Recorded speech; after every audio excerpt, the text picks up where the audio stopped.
যারা কিডনির সমস্যায় ভুগছো আজকের এই রেসিপিটা তাদের জন্য।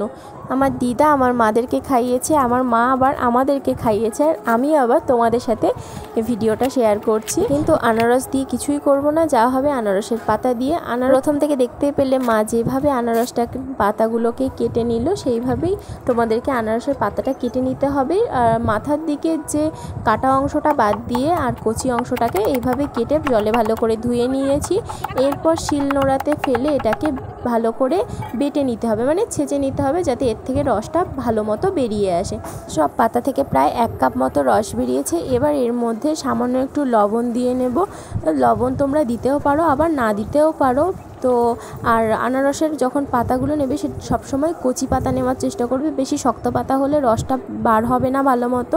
এ থেকে বড় সবাই এই জুসটা খেতে পারো, এতে করে পেটের কৃমির সমস্যা থেকে তোমরা মুক্তি পাবে। ভিডিওটা ভালো লাগলে অবশ্যই একটি লাইক করবে।